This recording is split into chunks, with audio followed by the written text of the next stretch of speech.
তাহলে আপনার আগামী প্রজন্ম সেটা ভোগ করবে, সেটা প্রয়োগ করবে নিজের বিকাশের জন্য। কিন্তু যদি আপনি কুকর্ম করে থাকেন, কোনো রকম ছলনা করে থাকেন এই ধন লাভ করার জন্য, তাহলে 100% আপনার আগামী প্রজন্মকে এর জন্য ভুগতেই হবে। তাহলে আপনি কি চাইবেন, যে আপনার আগামী প্রজন্ম সুখ ভোগ করবে, নাকি আপনার কুকর্মের পরিণাম ভোগ করবে? নির্বাচন আপনারই। আসুন আমার সাথে ভালোবেসে বলুন, রাধা রাধা। লোভ আপনার অন্তরের আরো একটা শত্রু। দেখতে গেলে এটা একটা শব্দ, একটা সংস্কৃত শব্দ, লব ধাতু থেকে উৎপন্ন হয়েছে। এর অর্থ কিছু লাভ করা। কিছু লাভ করা অনুচিত নয়, আরো কিছু লাভ করাও অনুচিত নয়, কিন্তু সব থেকে বেশি আমিই লাভ করব, আমি আরো চাই, আরো বেশি চাই, আরো বেশি পেতে চাই, এটাই হলো লোভ। আর এই লোভ যখন গ্রাস করে, তখন আপনি যা পেতে চান, সে ধনই হোক বা মানই হোক, তা অর্জন করার জন্য মানুষ যে কোনো স্তরে পৌঁছে যেতে পারে। যদি মানুষ ধন অর্জন করতে চান, তাহলে তার জন্য তারা অধর্মের পথেও চলতে পারেন। যদি সম্মান অর্জন করতে চান, তাহলে অন্য মানুষকে ছোটও করতে পারেন। শেষ পর্যন্ত আপনার এটা মনে হতে পারে যে যদি একটু অল্পই প্রাপ্ত করতাম, কিন্তু ভালোবেসে প্রাপ্ত করতাম, এই জীবন আরো অনেক বেশি সুখী হতো। লোভ আপনার জীবনে, আপনার মনে কখন যে প্রবেশ করবে সেটা আপনি জানতেও পারবেন না।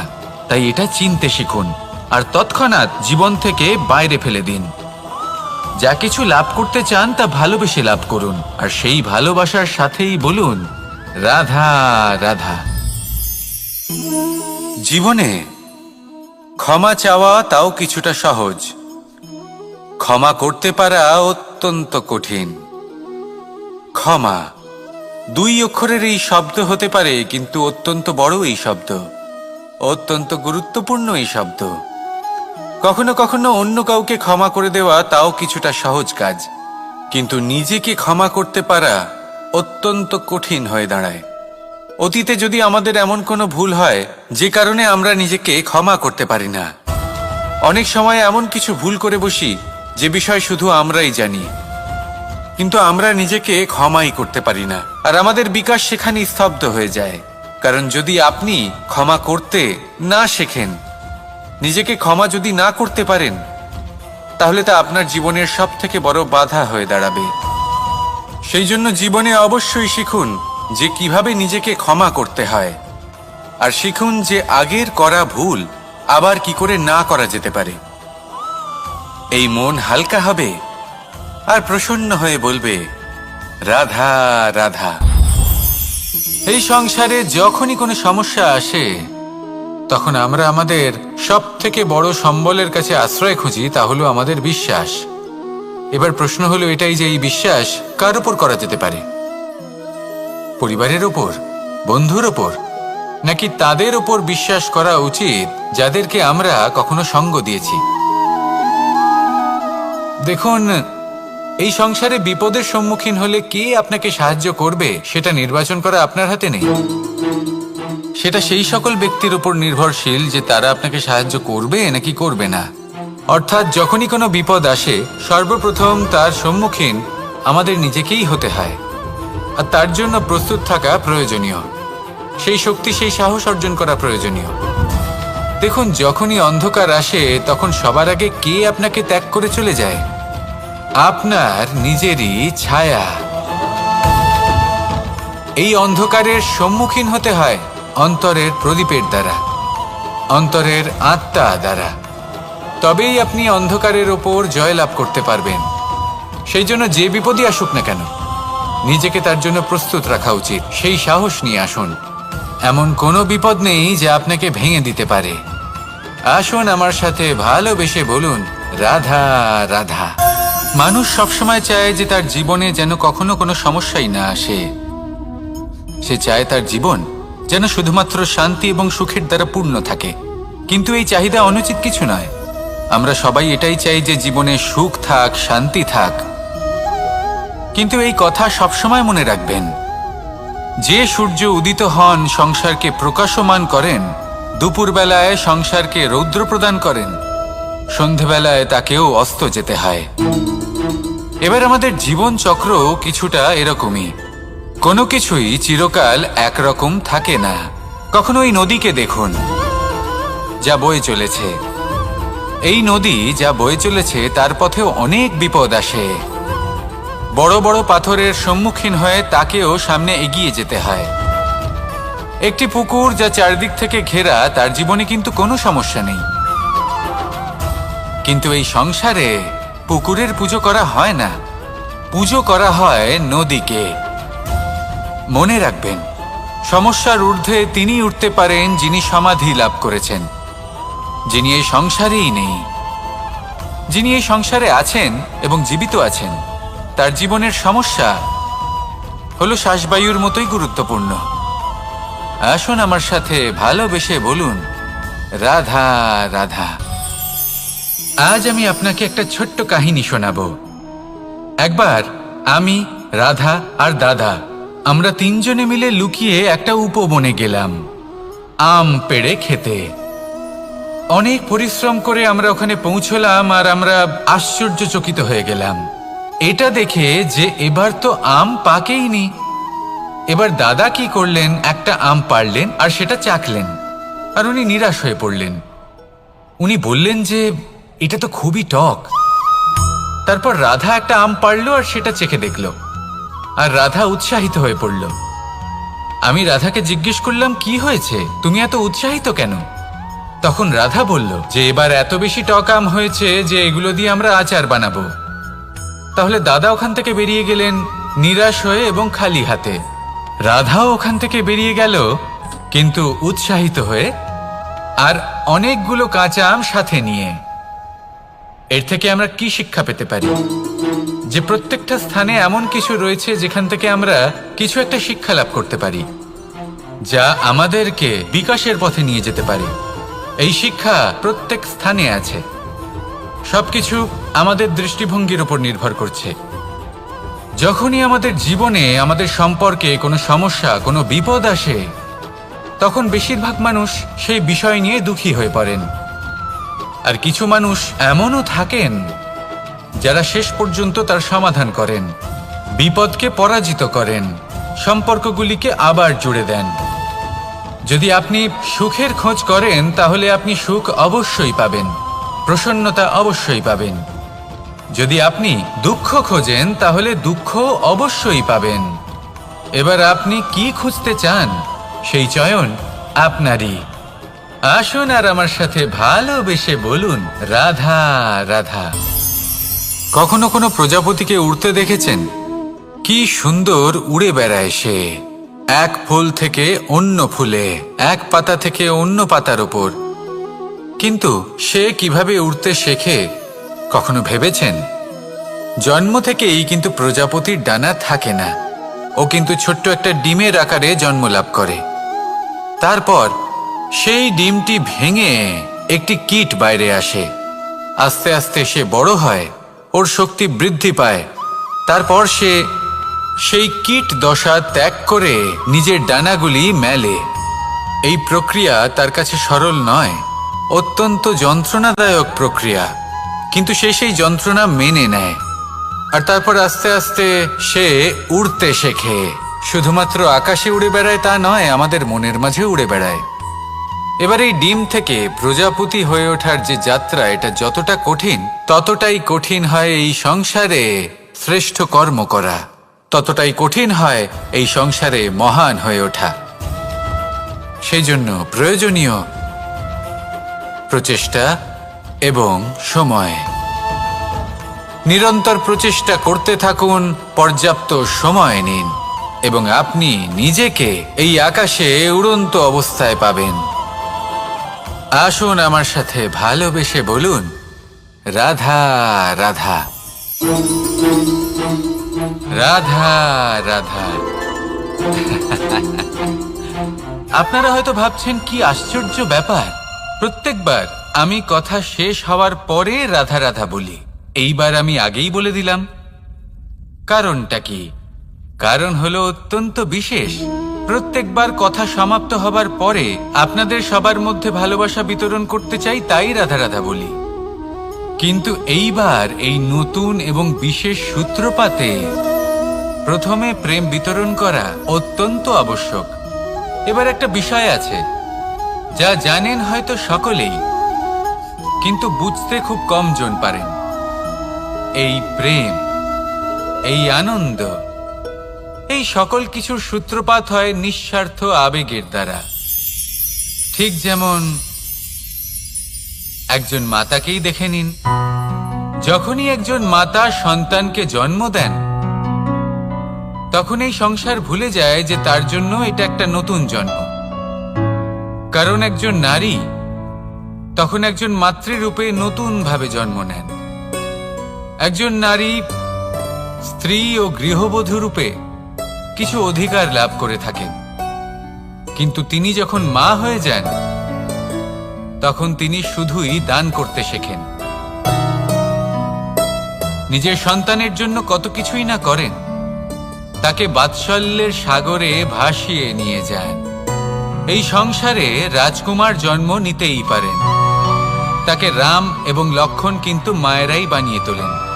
একজন গোয়ালা জন্ম নেয়, তাকে দ্বারকাধীশ একজন মাই বানিয়ে তোলেন।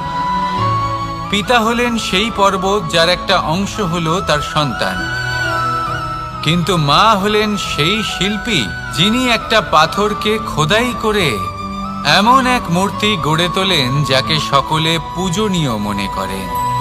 তাহলে স্মরণ করুন সেই সকল মুহূর্ত যেগুলি আপনি নিজের মাতার সাথে অতিবাহিত করেছেন। অনুভব করতে পারবেন যে কিভাবে এক মুহূর্তেই এই মন প্রফুল্ল হয়ে ওঠে। এবারের কারণ কি? এর কারণ হলো এই জীবনের আসল দ্বারই হলো মমতা।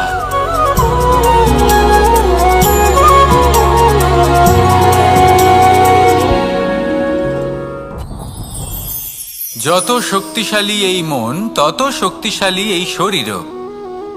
এই যে আমাদের শরীর, এটা আসলে কি? এ হলো একটা রথের মতো। আর একটা রথ ততক্ষণ চলতে পারবে না যতক্ষণ না তাকে কোনো সারথি চালাবে। এই মন হলো শরীরের সারথি।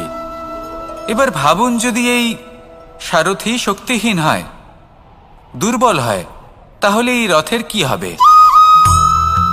এটা উচিত পথে চলতে পারবে না, উচিত গতিতে চলতে পারবে না, মন মতো স্থানে এটা পৌঁছতেও পারবে না। সেই জন্য মনের শক্তি অত্যন্ত প্রয়োজনীয়। এবার মনের শক্তি আমরা কোথা থেকে লাভ করি? দৃঢ়তার শক্তি থেকে। এবার এই শক্তি আমরা কিভাবে বাড়াতে পারি? আমরা প্রতিদিন কিছু নতুন স্থির করি, কিছু ছোট কিছু বড়। আর যেই আমরা নতুন কিছু পূর্ণ করি, আমাদের মনের শক্তি বেড়ে যায়। আর যদি পূর্ণ না করতে পারি, মনের শক্তি কমে যায়। একটা দেওয়ালের মতো ছোট ছোট ছোট ছোট শিলা আমরা একটার পর একটা স্থাপন করে একটা দেওয়াল তৈরি করি। এতগুলো পাথর যখন একত্রিত হয়ে যায়, তখন এমন এক দেওয়াল তৈরি হয় যাকে ভাঙা প্রায় অসম্ভব হয়ে দাঁড়ায়। সেরকমই হয় মন এবং দৃঢ়তা। ছোট ছোট কাজ করে নিজের লক্ষ্য পূর্ণ করুন। এই লক্ষ্য যদি পূর্ণ হয়, তবে মনের শক্তি বাড়বে। কিছুটা এইভাবে যে যত বড়ই বিপদ আসুক না কেন, সেই বিপদ নিজে হার মেনে নেবে, কিন্তু আপনার মন ততটাই শক্তিশালী থাকবে। তাই মনের শক্তি বাড়াতে থাকুন, যাতে আপনি উচিত পথে চলতে পারেন, উচিত গতিতে চলেন আর মনোবাঞ্ছিত স্থানে পৌঁছতে পারেন। তবেই এই মন প্রসন্ন হয়ে বলবে, রাধা রাধা। আমি রাধাকে ভালোবাসি। আর এই কথাটা সমগ্র সংসার জানে। আর সময় অন্তরে লীলার দ্বারা, বিভিন্ন ঘটনা দ্বারা, কর্মের দ্বারা আমি নিজের এই ভালোবাসা রাধার সামনে প্রকাশ করি। এবার আপনি বলবেন, এসবের কি প্রয়োজন? রাধা কি এই কথা জানে না যে কৃষ্ণ তাকে কতটা ভালোবাসে?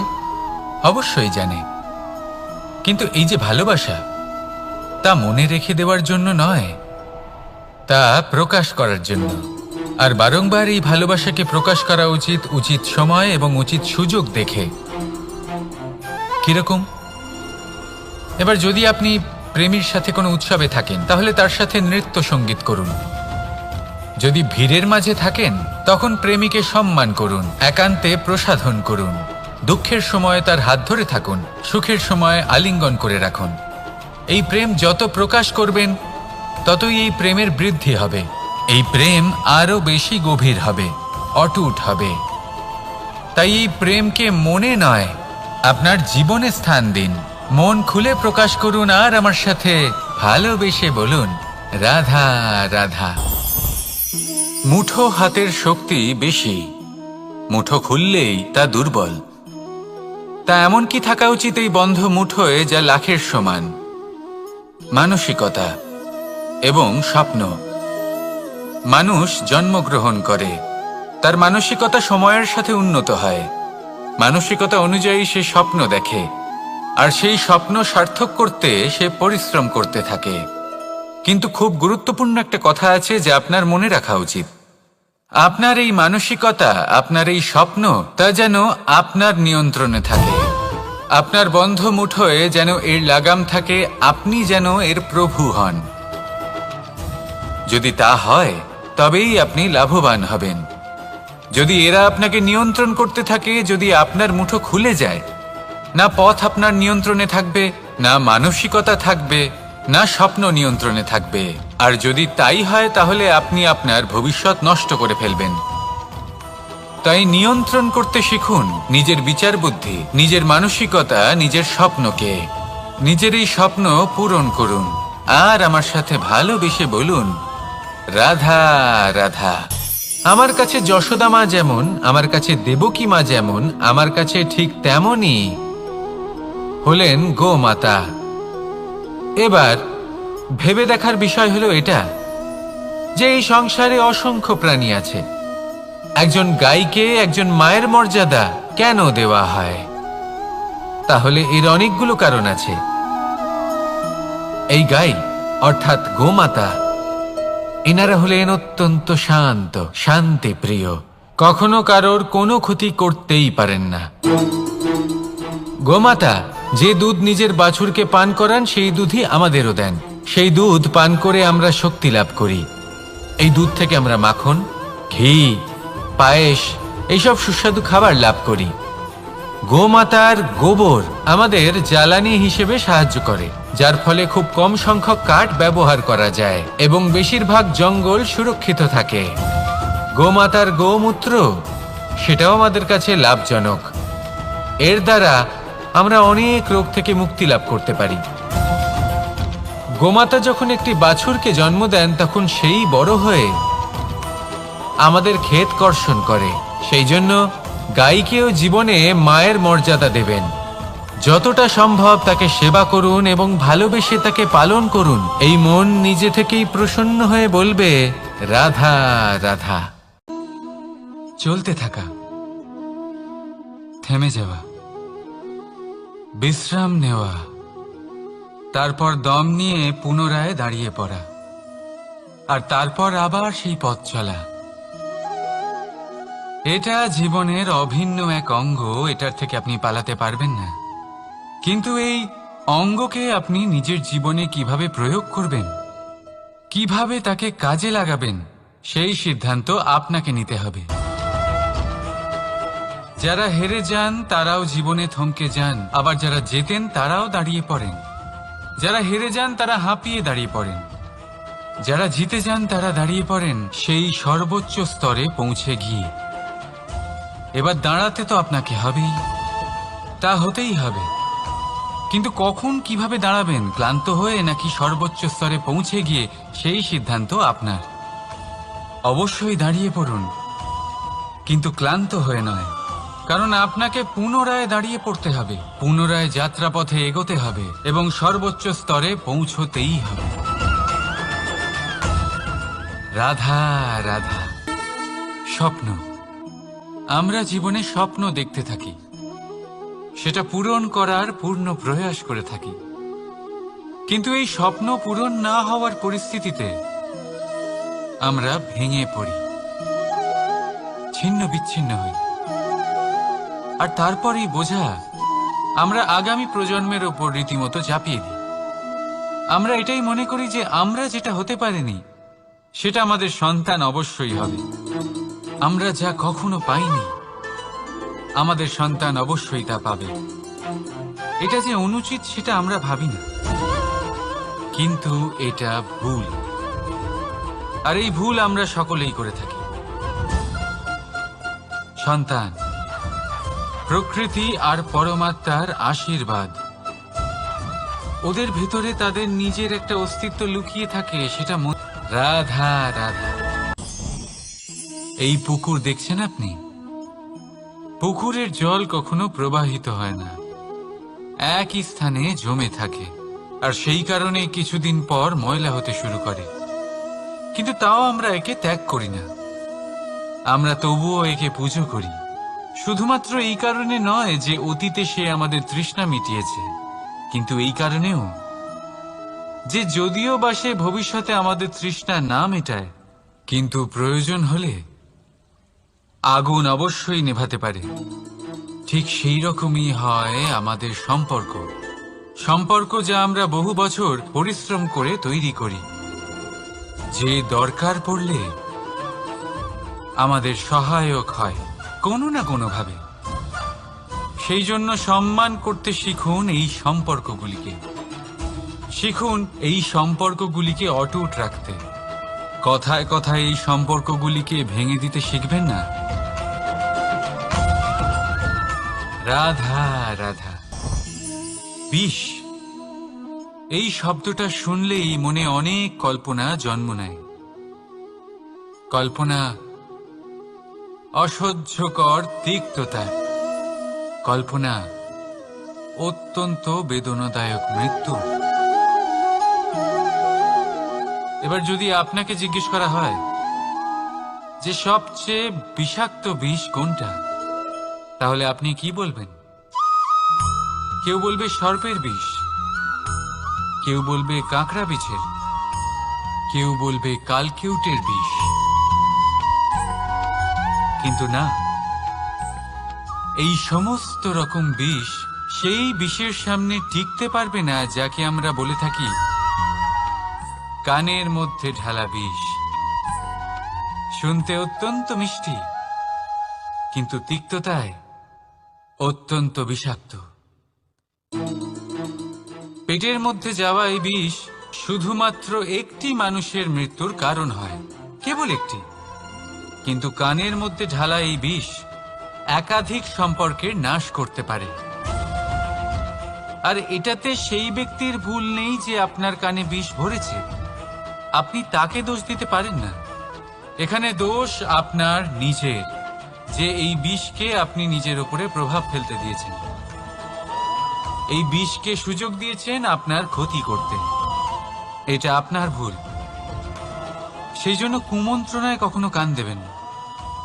আপনার মনে ভালোবাসার দৃঢ়তা জাগিয়ে তুলুন আর নষ্ট করে দিন এই সংসারের সমস্ত বিষের প্রভাবকে। রাধা রাধা। জীবন, আমাদের এই জীবন, সুখ আর দুঃখ, এই দুইয়ের মিশ্রণ। এদের সংমিশ্রণই জীবনের ভারসাম্য বজায় রাখে। এখন এই সুখ, সুখ এমন এক বস্তু যাকে সবাই খুঁজে চলেছে। দুঃখ এমন এক অনুভূতি যা সবার কাছে আছে। আমাদের প্রত্যেকের জীবনে সুখ আর দুঃখ আসতে থাকবে আর যেতেও থাকবে, এটা অবশ্যই জীবনে থাকবে। কিন্তু সফলতা, এটা সবার জীবনে আসে না। কেন?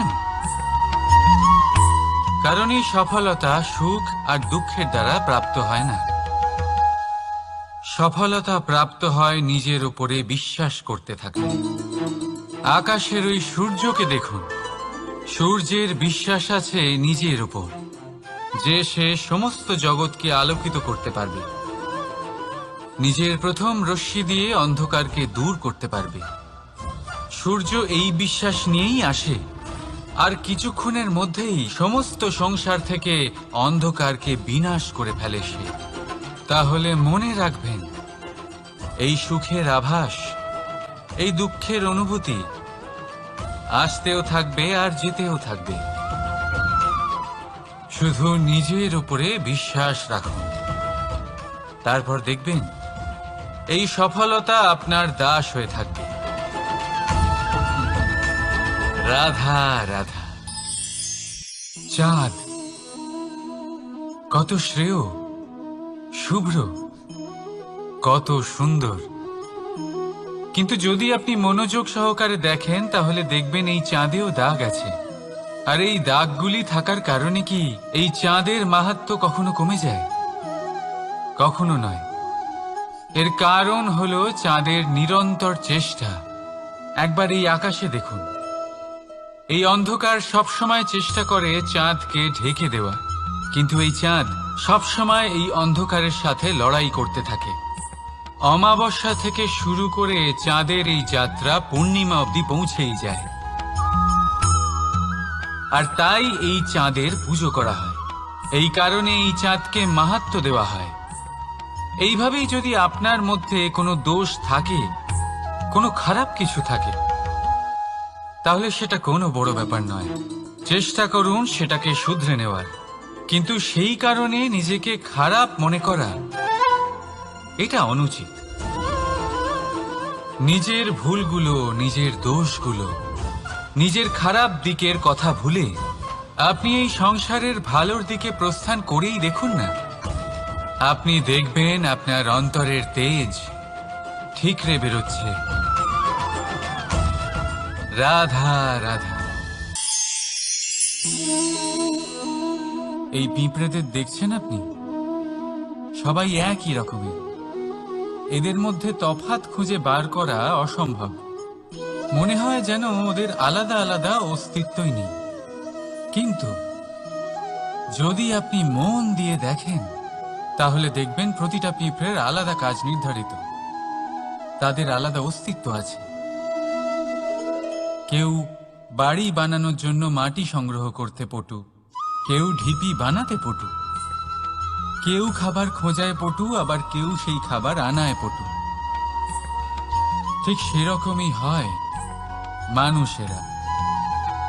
মনে হতেই পারে সবাই একই রকম, কিন্তু প্রতিটা মানুষের ব্যক্তিত্ব, প্রতিটা মানুষের অস্তিত্ব ভিন্ন হয়।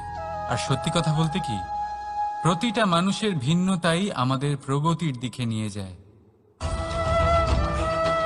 ভাবুন, যদি আপনাকে কারোর সাথে হাত মিলিয়ে চলতে হয়, তাহলে আপনাকে আপনার সোজা হাত তার উল্টো হাতে ধরে এগোতে হবে। এটাই সৃষ্টিকর্তার সৃষ্টির নিয়ম। ভিন্নতা, এই ভিন্নতাকে আশীর্বাদ ভেবে চলুন, এতে কোনো খারাপ নেই। রাধা রাধা।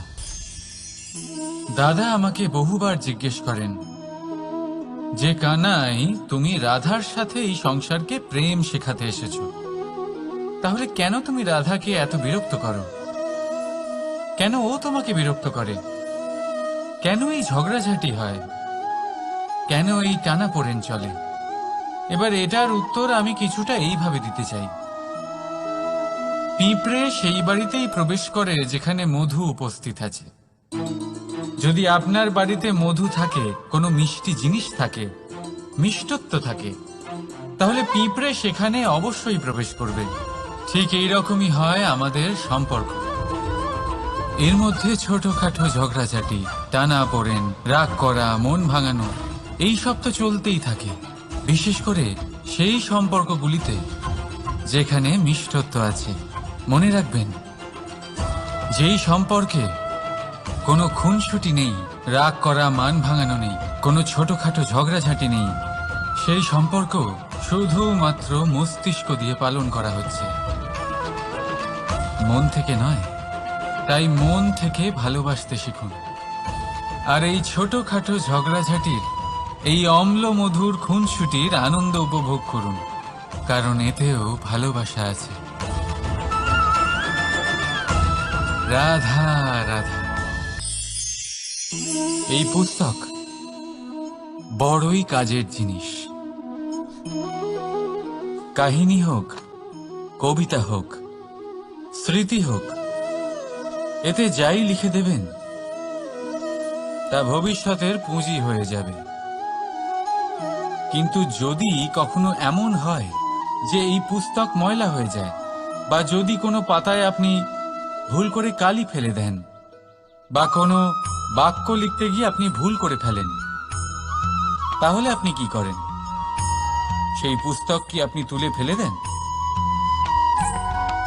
না, তাই তো। শুধু একটা পাতা ছিঁড়ে ফেলেন যাতে সেই পুস্তক সঠিক থাকে, সুন্দর হয়ে ওঠে। এই পুস্তকের মতোই হয় আমাদের সম্পর্ক। তার সেই এক পাতা, একটা ভুল। তাই যে কোনো সম্পর্কে যদি কারোর কোনো ভুল হয়ে গিয়ে থাকে, তাহলে সেই ভুলকে সম্পর্ক থেকে দূরে করা সঠিক হবে। সেই ভুলকে ভুলে যাওয়াই সঠিক হবে। সেই সম্পর্ক ভাঙা নয়, সেই সম্পর্ক সামলে রাখুন। কারণ ভুল তো সবার দ্বারা হয়।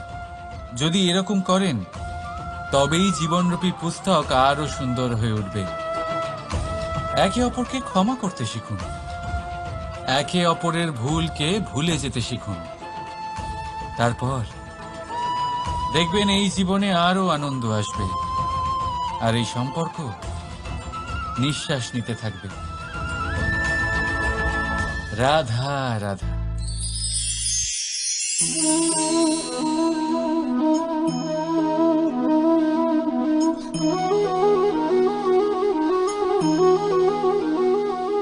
আমার এই ছায়া দেখতে পাচ্ছেন আপনি? প্রকাশের স্রোত যখন মধুর আর দূরে থাকে, তখন এই ছায়া লম্বা হয়ে যায়। কিন্তু যেই প্রকাশের স্রোত মাথার উপরে চলে আসে, এই ছায়ার আকার ক্রমশ ছোট হতে থাকে, আর অন্ধকারে তো এই ছায়া বিলুপ্ত হয়ে যায়। কিছুটা এরকমই হয় আমাদের অহংকার। সুখের আগমন হলে, বৈভবের উপলব্ধিতে এটা বাড়তে থাকে। কিন্তু যেই সংকটের তাপ বেড়ে ওঠে, অহংকার ছোট হতে থাকে। আর যখন সংকটের এই অন্ধকার আমাদের চারিদিক থেকে ঘিরে ধরে, তখন এই অহংকার আমাদের ছায়ার মতোই বিলুপ্ত হয়ে যায়। তাই সেই কারণে আপনার জীবনে সংকটের এই আত্মসম্মান নয়, এ হলো অহংকার। আর অহংকার আর কিছুই নয়, শুধু পতনের দিকে প্রথম পদক্ষেপ। আর এই জীবনে পতনের দিকে নয়, প্রেমের দিকে এগিয়ে যান। আর আমার সাথে ভালোবেসে বলুন, রাধা রাধা। আপনি কি কখনো ফলে ফুলে পরিপূর্ণ বৃক্ষ দেখেছেন? তার ডালগুলো কিরকম স্বাধীনভাবে বেড়ে ওঠে। কিন্তু যদি এই ডালগুলো মূলের সাথে ঠিকভাবে যুক্ত না থাকে, সেই বৃক্ষের মূলগুলি গভীর না হয়, তাহলে কি হবে? তাহলে কি সে সেই সব সুবিধা পাবে? কখনোই নয়। সেই বৃক্ষের ডাল পড়ে যাবে, সেই বৃক্ষ ভূমিষ্ঠ হয়ে যাবে। ঠিক সেইভাবেই চিন্তা ভাবনার স্বাধীনতার আনন্দ আপনি তখনই আস্বাদন করবেন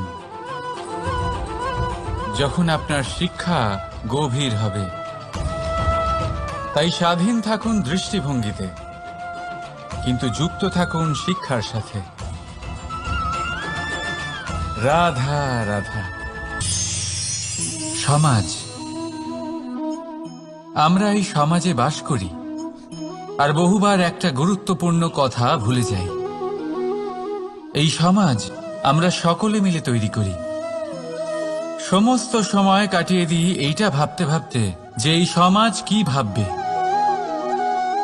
আমার কি করা উচিত, আমার কি ভাবা উচিত, কি পড়া উচিত, কোনটা সঠিক কোনটা ভুল। যদি আমি এটা করি, তাহলে কয়েকজনের এটা মনে হবে না তো যে আমি খারাপ, যখন আমি তা নই। মনে ভয় উৎপন্ন হয় সেই কয়েকজন মানুষের জন্য।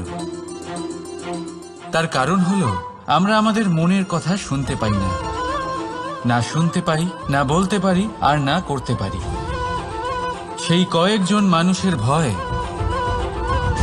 আমরা খারাপের বিরোধিতা করা ছেড়ে দিই। কিন্তু কখনো নিজেকে জিজ্ঞেস করুন, শেষ পর্যন্ত কারা এই কয়েকজন মানুষ? এই সংসারে প্রতিটি মানুষেরই নিজের আলাদা আলাদা ব্যক্তিত্ব আছে, আলাদা দৃষ্টিভঙ্গি আছে। তাই যদি আপনি এটা ভাবেন যে আপনি সবাইকে খুশি করতে পারবেন, তাহলে আপনি ভীষণ বড় ভুল করছেন। জীবনে কর্ম তাই করুন যাতে আপনার অন্তরাত্মা সন্তুষ্ট হয়। আর অন্তরাত্মা সন্তুষ্ট তখনই হবে যখন আপনার কর্ম শুভ হবে। তাই নিজের মনের কথা শুনে এই সংসারে শুভ কর্ম করতে থাকুন, তবেই এই সংসারের কর্মে আপনি সার্থক হবেন। রাধা রাধা। এই পাতাকে দেখুন, কত কোমল, কত শীর্ণ। যদি এর উপরে একটুও জোর খাটান, বেঁকে যাবে। পাতা তো এরকমই হয়, একটু জোর খাটালেই তা বেঁকে যায় এদের নমনীয়তার জন্য। কিন্তু ওদের এই নমনীয়তার জন্য ঝড়ে, বিপর্যয়ে ওরা ভেঙে পড়ার থেকে বেঁচে যায়। যদি এদের বদলে কোনো দৃঢ় বৃক্ষ হয়, তখন হাওয়ার তীব্র গতি সে সহ্য করতে পারে না, তার সম্মুখীন হতে পারে না, ভেঙে পড়ে যায় সে। ঠিক সেই রকমই হয় আমাদের সম্পর্ক। যদি এর মধ্যে সম্পর্কের সামনে নত হতে শিখুন। রাধা রাধা। প্রেম, আমরা সকলে প্রেম করি, প্রেম পাওয়ার চেষ্টা করতে থাকি। আর এমনও অনেক মানুষ আছেন যারা প্রেম অর্জন করেও ফেলেন, কিন্তু সেখান থেকে শুরু হয় এক নতুন অধ্যায়ের। আচমকা দুই প্রেমীর কিছু অনুচিত বলে মনে হতে থাকে। আচমকা দুজনে নিজেদের অস্তিত্ব নিয়ে বিচলিত হতে থাকেন। এবার এমন হলে কি করা যেতে পারে? আর এই হলো চুন।